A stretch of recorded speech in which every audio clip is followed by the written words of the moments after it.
Track 6 on tape. Take 6 on. Dedicated, determined, dependable. This is News 10 Track 8. ABC Mic them 4. and take an 8. We are following breaking news today on 2 local stories. In Warren County, an emotional message from the mother of a toddler who was killed by his own father as the jury finds him guilty of murder. Take it. We will hear from her in just a minute, but first, a 14-year-old has been taken into custody today after police say he assaulted a teacher at Mount Pleasant Middle School in Schenectady. We're told that school is currently in what they call a lockout. How this incident came just days now after the district held a public forum to discuss violence and persistent problems at that school. News 10 ABC's Trishna Begum is live at Mount Pleasant now with more. Trishna? Take round 10, Trishna.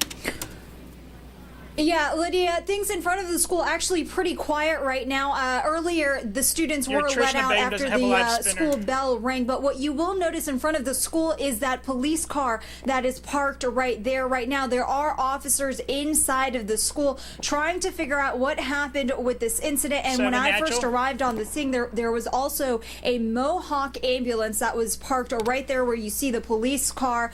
We are unclear at this point if that ambulance was responding to this incident, but here is what I do know at this hour. I've confirmed with Schenectady police that a teacher was hit in the back. Right now, police say her injuries are unknown. This incident happened around 2:30 while students were still in school. The incident unfolding just a week after parents spoke out against alleged bullying issues here, and also the district back in October identified an all-girls fight club. But as for now, this incident, police are not releasing a lot of information. The information, again, very limited because of the age of the student that has now been taken into custody. Actually, we do know that it is a 14-year-old, and again, officers are inside of the school right now. For now, I'm live in Schenectady. Trishna Begum, News 10 ABC. Take 8.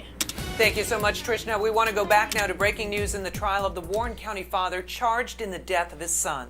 After just a few hours of deliberations, that jury found 30-year-old Gary Waite guilty on all counts. That includes second-degree murder, second-degree manslaughter, and endangering the welfare of a child. News 10 ABC's Megan Farley has been in court all afternoon and joins us live now with the latest. Megan? Take round 9. Well, a quick verdict here in Warren County today with deliberations just about an hour today. That's on top of an hour and a half last evening. Now, an obvious welcome verdict today for the family of 15-month-old Jesse Smith that comes almost 2 years after the toddler's death. 7 up. Of the people of the state of New York against Gary L. Waite, the defendant, as to count 1, murder in the second degree, how do you find? Not guilty or guilty? Guilty. Guilty to murder in the second degree, followed by guilty verdicts to charges of second-degree manslaughter and endangering the welfare of a child. The 8-man, 4-woman jury took just 1 hour to deliberate Wednesday after taking about 90 minutes Tuesday night in the murder case of Gary Waite of Glens Falls. The jury found him guilty in the death of his 15-month-old son, Jesse James Smith. The boy died February 15, 2012, 2 days after police say and Waite allegedly confessed to throwing the boy on the couch, where he then fell and hit his head on the floor, leading to a severe skull fracture and death. Outside the court Wednesday, obvious relief from Jesse's family. Waiting for almost 2 years for this. We got it, and we got our justice, and that's all that matters to us. Jesse got his justice. And I am happy that Jesse got his justice. If Jesse didn't get his justice, I would have fought Mike Rem 9. She's out. Now, coming up tonight at 5, in order to seal that guilty verdict for that second-degree murder charge, the prosecution had to argue something called depraved indifference to human life. So I'll explain exactly what that means coming up, as well as how it played a part in this case. For now, live in Warren County, Megan Farley for News 10 ABC. Take it. All right, Megan, we have continuing coverage now. The case from Rensselaer County where rape charges were dropped against a Rensselaer City man because of a mistake in the paperwork at the district attorney's office. John Hallisey was back in the city court this morning where 21 charges against him were formally dropped. That includes 19 felonies. Also today, the DA is finally responding to News 10 ABC's questions about this huge mistake. although he would not go on camera with us. NEWS10 ABC's Lindsay Nielsen live now with more on what he did have to say. Lindsay. Well, John, here at Rensselaer County Court at the DA's office is where this mistake happened. Today, District Attorney Richard McNally tells me that he takes full responsibility for the paperwork mishap and that he apologizes to the victims and their families. But one of the victims' mom says today that this has made her lose hope in the justice system. 7-up. 24-year-old John Hallisey pled not guilty today in Rensselaer City Court to misdemeanor charges of attempted second-degree rape, endangering the welfare of a child, and unlawful imprisonment. Hallisey had been facing 19 felony charges, including rape, for allegedly sexually abusing 2 girls, 13 and 14 years old. But the Rensselaer County District Attorney admits they made a mistake and didn't file the appropriate paperwork, and so the charges have been dropped. Assistant District Attorney Laura Krugler admitted she is the one who made the mistake. She is still prosecuting the now misdemeanor charges. District Attorney Richard McNally declined to go on camera today, but I spoke with him on the phone, and he said that Krugler thought she had a waiver that was filed, and she marked it as such, but that she did not file it. The mother of one of the alleged victims says she hopes Hallisey will leave her neighborhood. Back out to Maybe the community can come together and, we make people aware of him, and hopefully he'll not want to walk out of his house anymore and want to relocate. Mike, Rem 1. Now, Hallisey did not have any comment today, and he will be back in court next month. But coming up at 5, what he did have to say on social media.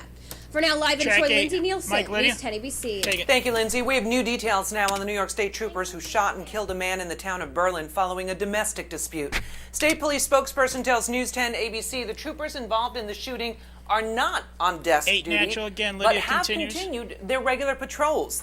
That information is contrary to what state police reported following the shooting on Sunday night. Right now, state police are conducting an internal investigation into the incident.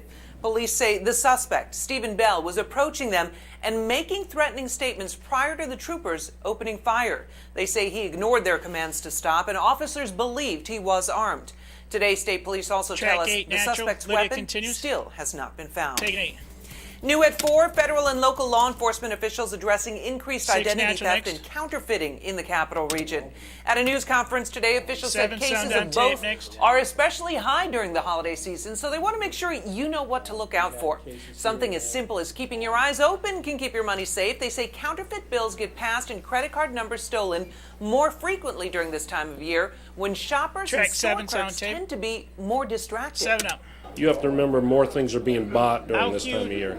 So your percentage of purchases increases, therefore your percentages of credit card theft or counterfeit currency appears also to increase.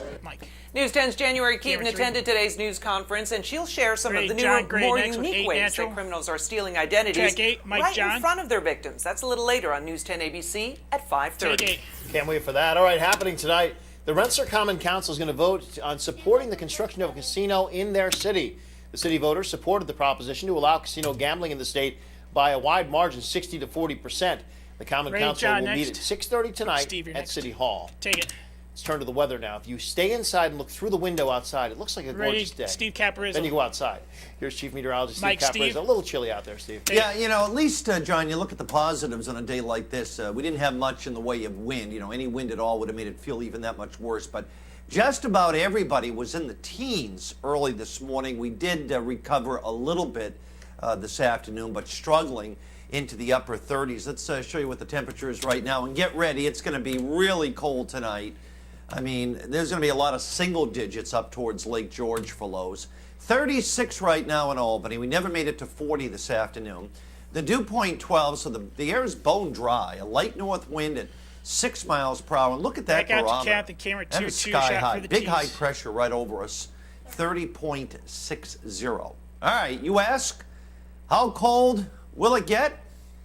Well, take a look tonight. 15 at Saratoga, 19 here in Albany. Kinderhook 17, 20 at Kingston. Adirondacks 5 at Speculator, 8 at North Creek, 12 at Glens Falls. In the Mohawk Valley, mid-teens, Schoharie to Amsterdam, 13 at Gloversville, down to 14 at Westerlo, Taconics, 11 at Austerlitz. In the Berkshires, 14 at Pittsfield, 12 at North Adams. And in southern Vermont, Bennington 13 and Manchester at 11. Now, tomorrow, partly sunny. It will tend to cloud up in the afternoon, a high of 41. And then Friday, mostly cloudy. Can't rule out a shower, but look at the temperature. We'll take it, right? A high of 47. Don't get used to it. Mike, Lydia, and Much John. more on the forecast Grade later 2, in the newscast.